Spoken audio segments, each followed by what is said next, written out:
Howdy, howdy, howdy, and welcome to WWW. What a week in wrestling. News, reviews, Fantasy Wrestling League, look towards the pay-per-views, and Collector's Corner with some excellent items this week.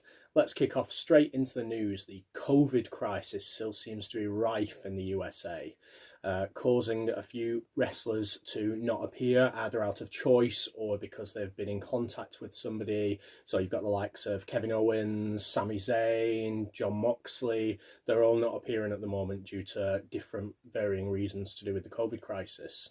It seems like some of the WWE personalities have got it.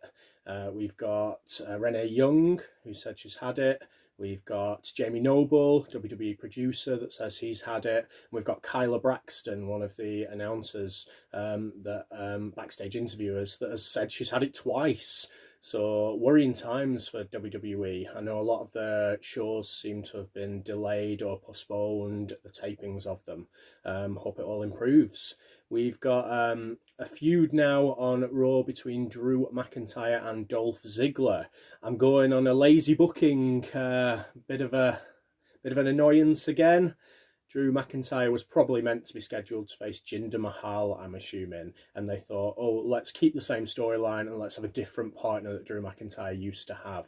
And obviously Dolph Ziggler came into that, and that's why Dolph Ziggler and Robert Roode, probably to do a few interferences in that, have been transferred to Raw now. Baron Corbin, apparently, is upset over plans for his feud with Matt Riddle coming up on SmackDown. Corbin said that Riddle should have to go through a few enhancement talents before he gets to face Corbin. I completely understand what Corbin's saying. Corbin's on a slippery slope at the minute, where his 50-50 bookings are kind of turning into 60-40, maybe a little bit worse for Corbin. So I can kind of understand where he's going, because he's a brilliant talent, and I wouldn't want to just be brought in. It's a great feud for him to have with Riddle, but I wouldn't want Riddle just to be brought in to squash Corbin. It's not the done thing for someone as good as Corbin. NXT, a little bit of crybaby type of games going on. They now have NXT Great American Bash over the next 2 weeks to counter AEW Fyter Fest, which is on over the next 2 weeks. It seems like it's just a little ploy to get some ratings. I'd be extremely happy if I was AEW, because NXT are obviously reacting to them. Even though NXT won in the ratings this week, they're obviously reacting to AEW, and that's exactly where AEW need to be at the moment, is garnering that reaction from NXT and WWE, in fact. So AEW, all happy on that front, I would think. And the final big news of the week is obviously the retirement of The Undertaker. Back in the Survivor Series when he debuted many moons ago. He's had so many brilliant feuds. He's had so many brilliant WrestleMania moments and matches. Not forgetting the incredible Paul Bearer. His 5-part documentary series, which was on the network. I wasn't necessarily the biggest fan of it. I thought the last episode was brilliant, but the first ones took a while to kind of get going, and they're a bit bland. But the last episode was absolutely brilliant. Taker, what a legend, and good luck in your future endeavours. Although he is still under contract with WWE for quite a few years. Okay, on to the results. Let's kick off with Raw. Raw kind of seemed like an end of rivalry type of Raw. We had the Street Profits defeating the Viking Raiders after their little different games feud that's been going on.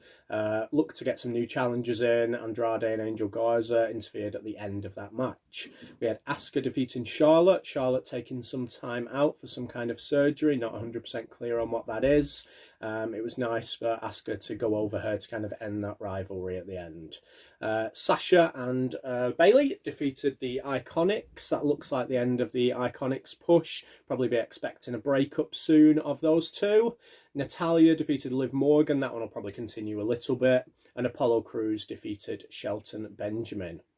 A very unstacked lineup for Raw, I thought that was. Loads of the top names missing from action. They weren't necessarily missing from the whole show, but they were missing from the actual matches and action. NXT, Cameron Grimes defeated Damian Priest. that is weird booking from NXT there. I know they were playing on Priest's injury, but they've been building Priest up and they've been building Grimes up. There was no reason to have those two come to a head this early. Seemed very silly in my opinion. Escobar defeated Atlas in a cruiserweight matchup.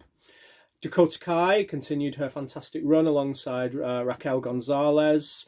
You've got to say that Dakota Kai is probably going to end up as the #1 contender for the NXT Women's Championship with the role that she is on. And good luck to her, like we said last week. Fab wrestler. Karrion Kross, as expected, defeated Bronson Reed quite easily. Rhea Ripley defeated Aaliyah. That one will continue involving Robert Stone. Dexter Lumis defeated Roderick Strong. Again, that one's going to continue. And in the main event, Keith Lee retained his North American title against Finn Balor and Johnny Gargano in a good match.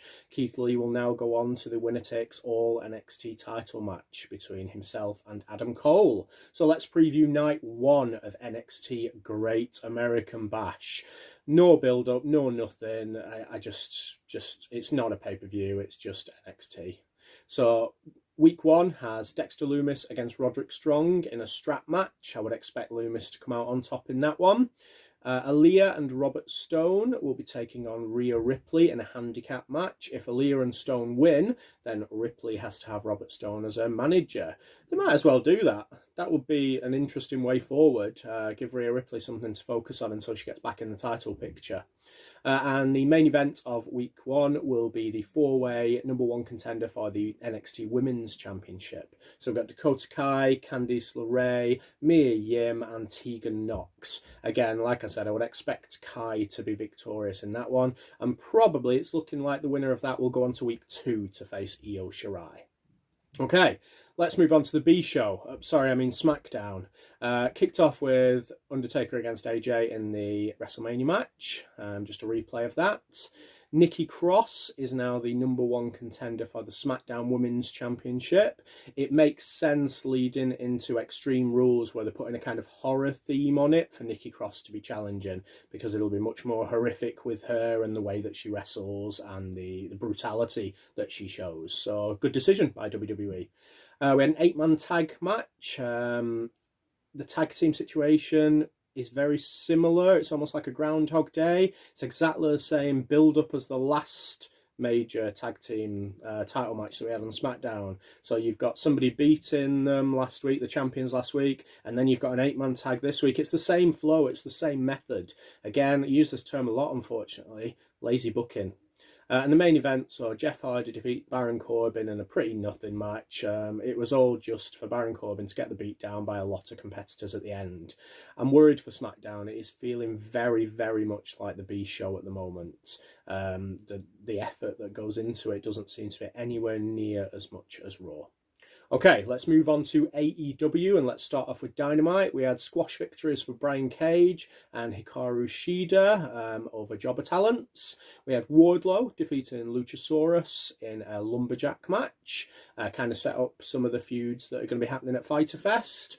Colt Cabana continuing his Willy Won't-y join the Dark Order. He teamed with Brody Lee to get a victory. FTR defeated SCU in a very good match. They're doing their best to build up FTR. Jim Ross's commentary especially is fantastic on FTR. And Matt Hardy defeated Santana in the main event. So that's all leading on to week 1 of Fyter Fest. So week 1, we've got the tag team titles. Kenny Omega and Hangman Adam Page against Best Friends. The match I am most looking forward to at Fyter Fest. Seems to be happening a lot with Best Friends, that they're looking like they're going to be in the best match. I hope it's better than at Double or Nothing, because I didn't enjoy their match at Double or Nothing. Cody is going to face Jake Hager in the TNT title match. Expect Cody to win that one. Hikaru Shida is going to face Penelope Ford in the women's title match. I'm looking forward to that one. I expect Shida to win. Jurassic Express, or 2 out of the 3 of them, are going to face MJF and Wardlow. I kind of would expect MJF and Wardlow to get the victory, but it would seem like Jungle Boy and Luchasaurus keep getting decent wins, and then whenever they face somebody really good, they lose. So maybe it would be better if Jurassic Express won that match. And Private Party are going to face Santana and Ortiz. Santana and Ortiz need some kind of flow going for them, so I hope they win that match. Okay, on to Fantasy Wrestling League. Who is the best value for money over a week, a 4-week, and a year period? So over the week, it is a tie this week between Dexter Lumis of NXT and Raquel Gonzalez of NXT, both picking up a good victory on their brand. The 4-week period is exactly the same as last week. Sasha Banks still leads in the 4-week period. And over the year period, still exactly the same as last week. Cody leads for AEW, and Aleister Black still, for the 11th time in a row, leads for WWE. But it is decreasing and decreasing and decreasing. As soon as Drew McIntyre picks up a couple of wins, I would expect him to go to the top of that.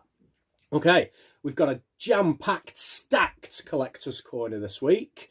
First one is 2 mini belts that I got off Euroshop. I have a certain price limit for Euroshop, which I don't go above. It's definitely not because I'm a cheapskate.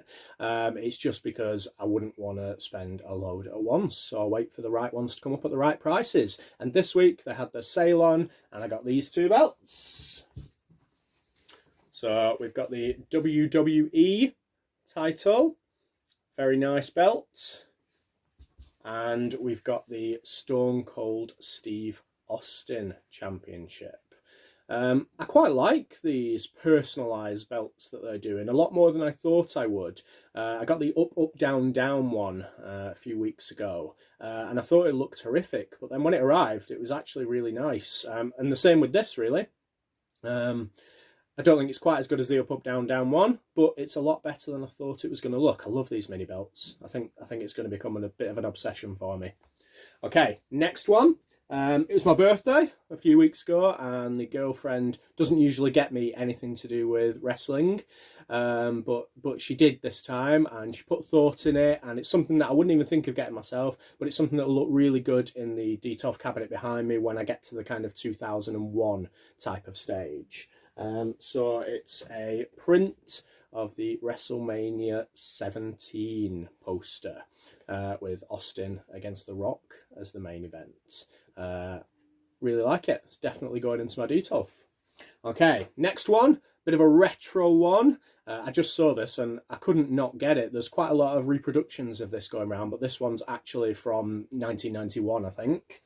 And it is a very scary looking Ultimate Warrior mask. It is in pristine condition, complete with the tag at the back, which confirms that it is WWF and it is 1991.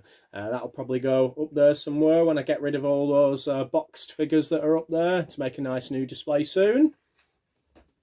If you're here in the UK, you will know what a mess, what a mix-up Smith's has been this week, the toy store. I ordered Otis and I got Tucker, and I think they've done it with pretty much everybody who's ordered over the past week or two. So I'm not going to show you it because I've already packed it all up ready to send back to them as soon as they reply to my email. So the very last one from Collector's Corner this week, and I've been trying to get one of these for ages. I buy a lot of my decals when I make customs off Curb Stomp City Decals, and I really wanted to buy one of his customs to go in my Detolf and in my collection because I don't have any yet. I've actually done a couple of customs myself which are featured on his website, on his decal website, so you'll be able to see them above me. There is a Nikita Koloff that I've done, and I've done a Singh Brothers / Bollywood Boys as well, which you can buy all those decals on Curb Stomp City Decals website, so you find him through Facebook as well. So I finally managed to get one, and here it is. It is good old Sparky Plug, Bob Sparkplug Holly. One of my favourite ever wrestlers. Can't wait to get him into my mid 1990s display behind me when I get it sorted. Brilliant. Well pleased with that. That has been your entire week of WWW. What a week in wrestling.